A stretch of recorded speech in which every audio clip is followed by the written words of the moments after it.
Hari ni saya nak think out loud about how to stop delaying your happiness.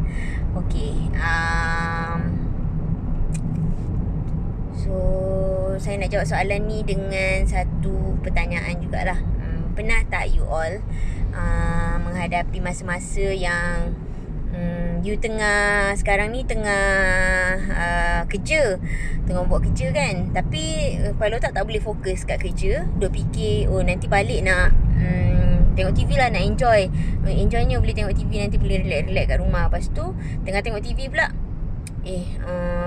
bestnya kalau dapat makan, nak keluar ke tak nak makan apa, duk fikir nak makan apa pula. So macam lepas tu dah makan tu besok nak buat ni, nak buat tu. So macam pernah tak you buat sesuatu tapi your mind is elsewhere? Saya baru belajar benda ni dengan guru saya lah. One of the most powerful thing that she empowered me to realise is the power of being present. Okay, so rasanya in this video I hope to connect the dot between being present and stopping delaying and stopping the delay of your happiness. Pernah tak you all rasa macam kadang-kadang hidup kita ni, kita terlalu fikir pasal the future. The future always seems so macam, we always think that kita ada banyak impian kan, ada banyak impian, dan kita sentiasa rasa macam kadang-kadang bila, bukan salah di impian, bukan salah you plan for your impian, tapi kadang-kadang we are so engrossed with the impian or with whatever we want to achieve in the future, sehingga kita lupa untuk live in the moment. So the present moment just fleets by without you being able to utilize it, without you being able to enjoy it, nikmati. Itulah sebenarnya yang dikatakan delaying your happiness. Contohlah kan, macam saya sendiri personally, saya tersedar benda ni bila sekarang ni, macam kalau yang kenal saya mungkin tahu saya tengah buat master's program. Master's program saya ni part 1 dia setahun, lepas tu part 2 dia 3 tahun. Yang part 1 ni saya kena belajar 4 subjek yang besar-besar, sangat banyak, sangat heavy, dan at the end of 1 year saya kena exam. So what kawan-kawan saya dan siapa yang pernah buat program ni, what we used to do is, what the students usually do is, part 1 ni memang pulun gila-gila. Lepas tu macam saya pun lah dulu masuk dengan okay, tak apa, part 1 ni kita struggle, nanti part 2 kita boleh enjoy sikit, kita boleh relax sikit kan. Lepas tu saya pun struggle lah part 1, struggle belajar gila-gila. Lepas tu saya memang, bukan saya je, dan saya perhatikan kebanyakan kawan-kawan saya, all my colleagues pun memang kena forsake juga family memang kena berkorban. Anak-anak, husband, spouses, banyak je yang tinggalkan anak-anak kat kampung, tak jumpa sebulan, tak jumpa 2 bulan, setahun tak pergi bercuti, setahun tak tahu apa jadi kat anak. Macam tak boleh, tak ada time nak ambil tahu pun, terpaksa sub dekat orang lain. Lepas tu bagi saya sendirilah, bukan saya judge orang tau, bukan saya tak judge orang lain atas keputusan apa yang dia buat untuk dia survive part 1 empath nikah pun, bukan. Cuma it's just my own reflection that saya memang mengakui sejujurnya, sebabkan saya selalu fokus nak capai yang saya nak pass exam part 1 ni, sebab saya rasa lepas part 1 baru, lepas pass part 1 ni baru aku boleh happy. Sekarang aku tak boleh happy lagi. Itu sebenarnya saya rasa masalah, challenge saya waktu tu. Kiranya subconsciously I tell myself that part 1 ni memang bukan time untuk kau berenjoy, bukan time untuk anak kau enjoy kau, bukan time untuk kau enjoy the presence of your children, bukan time untuk kau enjoy the presence of your husband. It's the time for you to study, because part 2 nanti baru kau boleh enjoy. Macam tu lah kadang-kadang kan. Pernah tak rasa macam tu? Bagi sesiapa yang nak ambil exam dulu kan, masa PSR, PMR kan, kita kata tak apa, form 3 memang kena struggle, nanti form 4 honeymoon year, Apa, SPM memang kena struggle. Nanti masuk universiti kau enjoy lah, macam tu kan. Tak salah pun benda tu. Apa masalahnya kan nak score exam kan. Walaupun generally what's wrong with that kan. Tapi saya nampak ada satu kerugian bila saya limit diri saya. Contohlah macam masters program ni, saya kata Pak Wan memang bukan time untuk kau enjoy lah. Macam tu. Part tu nanti baru kau boleh enjoy. So jadinya Pak Wan saya dihadapi dengan penuh stres, penuh pengorbanan oleh anak dan suami saya dan keluarga saya. Sehingga akhirnya Allah ni maha lembut kan, maha penyayang. Memang saya mengakulah macam Allah uji saya dengan ada masalah keluarga, masalah hubungan kan. Apa masalah lah untuk saya. Tapi saya bersyukur juga dengan challenges ni sebab saya sangat tersentak dan macam it makes me realise that this is an opportunity for me to reflect back on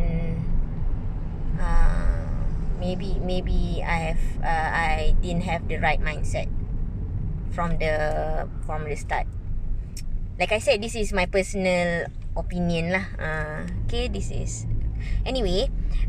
Getting back to how to not delay your happiness kan.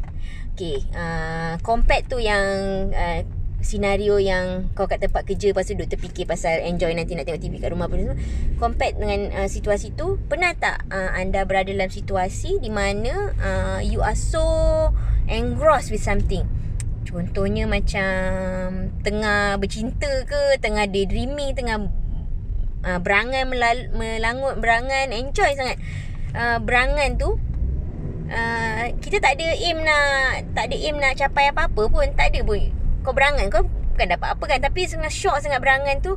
Kita tak kisah pun tiba-tiba tak sedar waktu makan, tak sedar macam itulah orang angau bercinta pun macam tu lah kan. Dia tak sedar time makan, tak sedar time apa, dia tahu dia nak bercinta je sebab dia just enjoy benda tu for the sake of doing it. Macam psychologist describe this state as the flow. Flow tu kita punya state yang kita dah no mind state dah, macam kita sangat engross, sangat enjoy, dia dah tak ada self conscious dah, dia macam flow je. Yang bestnya benda tu ialah bila kita dalam state of flow ni, ialah sebenarnya state of happiness. Ada psychologist juga, saya read deeper lah on being present, on how to of happiness. I read an article by quite a famous psychologist, tak ingat siapa. Tapi dia cakap happiness ni is a state of being engrossed and being and finding enjoyment in the present moment. Bukannya thinking about the future and feeling happy. You can never feel happy when you think about whatever. I mean, you can feel bersemangat, excited, but being happy is really can only be felt when you are in the moment and enjoying the moment for what it is. And another level of happiness is of course being grateful, menikmati dan mensyukuri your present moment. So anyway, contoh yang psikologis suka bagi ialah contoh macam painter, artis yang melukis dengan sangat passionate. Dia melukis, dia buat. Artis-artis ni kebanyakannya kan, diorang melukis tu, they enjoy drawing, they enjoy making their masterpiece, not because of dia excited nak tengok hasil ke, atau dia excited nak tahu berapa duit yang dia boleh dapat daripada penjualan tu, tak. If you ask yang macam artis, usually they enjoy making their artwork for the sake of doing it, not because of money, or not even because of the masterpiece that they will surely come out with. So inilah yang dikatakan being in the state of flow or enjoying the present moment. So what happens to most of us is we're so stuck. We're so, macam mana, kita terlalu look forward to the future, to what we want to achieve in the future, atau we are so stuck with the hurt or with whatever in our past sehingga kita tak boleh nak enjoy this present moment. And bila kita tak boleh enjoy this present moment, itu yang jadi satu kerugian yang sangat besar. Sebab tu salah satu quote daripada guru saya yang saya sangat suka ialah bila dia menyebut kebahagiaan itu bukan dengan mendapatkan sesuatu, tetapi dengan menikmati segala sesuatu. This also relates to being present. Kalau you keep on thinking about what you want to achieve je, which is usually in the future ke, ataupun what you want in the moment juga pun lah, sehingga you tak boleh menikmati segala sesuatu yang sebenarnya Allah tengah bagi dekat you at the present moment. Sebab tu nama dia present, hadiah. Kan? It's a gift. The gift is now. It's not in the future. The gift is already here now. Tapi adakah kita nak membuka hati kita untuk menikmati? Bukan menerima pun. Kerana menerima kita memang dapat je benda tu. Memang Allah duk hantar. But are we at home to receive all those gifts, all those blessings, not just to receive but to enjoy it. And another level is to be grateful for it, to feel the blessings behind it. So how to get into the flow, apa yang saya baca lah, another extra layer from this is one thing that was suggested is to introduce newness into the what we want to do lah. Contohnya saya suka saya terfikirlah apa benda yang kadang-kadang apa yang kita nak buat yang kita nak sangat be present. One of the thing yang saya struggle is about being khusyuk dalam solat lah. Saya duk fikir macam mana nak khusyuk dalam solat. Selalu macam kan ada banyak macam orang bagi tips-tips kan, tapi saya rasa macam being present pun sesuatu yang powerful juga untuk khusyuk dalam solat. So nak be in flow ni, kita selalu kena introduce newness and make it challenging. So benda yang kita dah tahu dah boring, dia susah nak bagi kita flow. So kita kena give it a little bit of a challenge and give it a little bit of excitement. Tapi juga jangan terlalu susah sampai kita akan senang discourage. Contoh kalau macam dalam solat, antara tipsnya yang saya rasa make sense is bila kita baca surah baru, kita hafal surah baru, lepas tu kita hafal, kita buat perkara-perkara sunat yang baru, just to experience something more interesting dalam something yang kononnya mundane yang kita biasa buat. Lepas tu secondly, how to get into the flow is to find meanings behind it. Contohlah macam kita tak rasa pun meaningful spending time dengan anak kita. Bagi kita macam buang masa je layan dia ni main Play-Doh.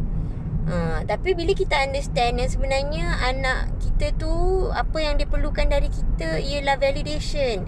Dia nak kita acknowledge dia, dia nak kita bersama dia, dia tak kisah pun kita rumah kita tak siap ke, kita tak bagi dia makan sedap-sedap ke. Yang lebih penting bagi dia ialah aktiviti macam teman dia main Play-Doh, buat ular gonggok lah, apa semua kan. Macam very meaningless to us, but when we understand the importance of that to our children, we will find it meaningful and we will do it. So kalau dalam solat, itulah yang macam if you find that you don't understand why you need to solat, maybe you need to renew your understanding of why Allah suruh kita solat with whatever ways you want lah kan. Siapa yang mencari, dia akan menjumpai. So ada banyak macam, there's a lot of ways, banyak buku ditulis, kitab ditulis, banyak ayat Quran yang boleh renew your intention, renew your understanding of why we have to solat kan. So I rasa learn again, relearn, unlearn, about your understanding of solat. That would help for me lah. That helped me get back my khusyuk, be more present in my solat.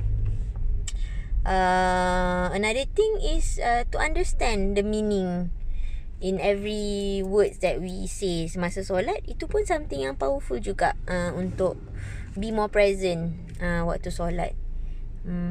Yang ketiga ada lagi tapi saya pun tak ingat. Apalah, tak ada rezeki nak share. So yeah, I think that is my thinking out loud on how to not delay your happiness. It is by being present. I hope you guys enjoyed the video as I have enjoyed thinking out loud in this video. All the best. Bye bye.